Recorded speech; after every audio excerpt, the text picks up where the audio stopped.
మొత్తానికి నాయుడు తప్పొప్పుకున్నాడు. నిజమే, సక్సెస్ ని మన ఖాతాలో వేసుకోవడం చాలా ఈజీ, కానీ ఓటమికి బాధ్యత వహించడం చాలా అంటే చాలా కష్టం. బహుశా 40 ఏళ్లకు పైగా రాజకీయ అనుభవం ఉండడం చేతనో ఏమో కానీ చంద్రబాబు నాయుడు మాత్రం తన ఓటమిని హుందాగా ఒప్పుకున్నారు. ఇప్పుడే కానీ తాను ఓటమి చెందినప్పుడల్లా ఈవీఎంలు ముంచేశాయని, లేకపోతే అవతల పార్టీ తప్పుడు హామీలు ఇచ్చిందనో ఎప్పుడూ తప్పుడు ప్రచారం చేయలేదు. తాజాగా అసెంబ్లీలో ఆయన మాట్లాడుతూ 2004, 2019 ఎన్నికల్లో తమ పార్టీ ఓటమికి పూర్తి బాధ్యత నాదే అంటూ ఆయన వెల్లడించడం ఒకంత ఆశ్చర్యానికి గురిచేసింది. అప్పుడు పనిపై ఎక్కువ దృష్టి పెట్టి పార్టీ నేతలు, కార్యకర్తలను సమన్వయం చేసుకోలేకపోయాను. జరిగిన తప్పులు, లోపాల గురించి తెలుసుకున్నాక ఈసారి ఓ పక్క ఆర్థిక వనరులను బ్యాలెన్స్ చేసుకుంటూ ప్రజల తాత్కాలిక, దీర్ఘకాలిక సమస్యలను పరిష్కరిస్తూనే మరో పక్క పార్టీని, ప్రజలను కూడా సమన్వయం చేసుకుంటూ నిర్దిష్టమైన విధానాలతో ముందుకు సాగుతున్నాను. పనులు చేయడం ఎంత ముఖ్యమో చేసిన పనుల గురించి ప్రజలకు చెప్పుకోవడం కూడా అంతే ముఖ్యం. అభివృద్ధి, సంక్షేమ పథకాల అమలు, పార్టీ ప్రజలతో సమన్వయంతో ముందుకు సాగితే మనకే విజయం కలుగుతుంది అని చంద్రబాబు చెప్పడం విశేషం.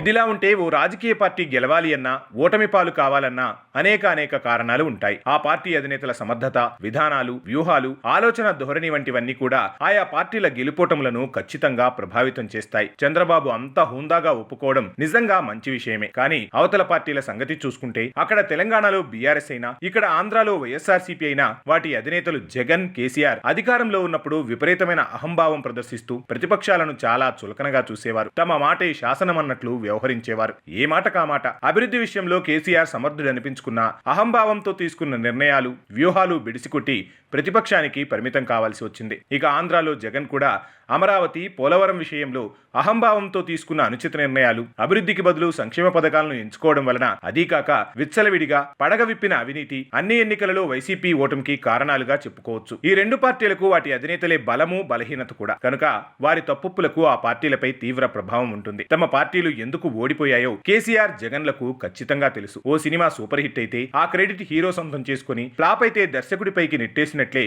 వారిద్దరూ కూడా తమ పార్టీల ఓటమిని ప్రత్యర్థులకు ఆపాదించి తప్పుకున్నారు. ఓ పక్క కేసీఆర్ ఏమో కాంగ్రెస్ పార్టీ ఆచరణ సాధ్యం కాని హామీలను గుప్పించి ప్రజలను మభ్యపెట్టి ఎన్నికలలో గెలిచిందని వాదిస్తూ ఉంటే, మరోపక్క జగన్ ఈవీఎంల వల్లనే ఓడిపోయానని సర్ది చెప్పుకుంటూ ప్రతిపక్ష హోదా కోసం ఫైట్ చేస్తున్నాడు. ఇదంతా గమనిస్తే ఒక్కటి మాత్రం స్పష్టంగా చెప్పవచ్చు. చంద్రబాబు లాగా పార్టీ ఓటమిని అంగీకరించడం, దానికి గల కారణాలు తెలుసుకుని ఆత్మ విమర్శ చేసుకుని వాటిని సరిదిద్దుకోవడం, ఓటమికి పూర్తి బాధ్యత వహించడం చాలా అంటే చాలా హుందాగా ఉంటుందని చెప్పవచ్చు. అప్పుడే ఆ పార్టీలు గెలిచినప్పుడు కూడా వారు ఆ గెలుపు క్రెడిట్ క్లెయిమ్ చేసుకోవడానికి నైతిక అర్హత పొందుతారు.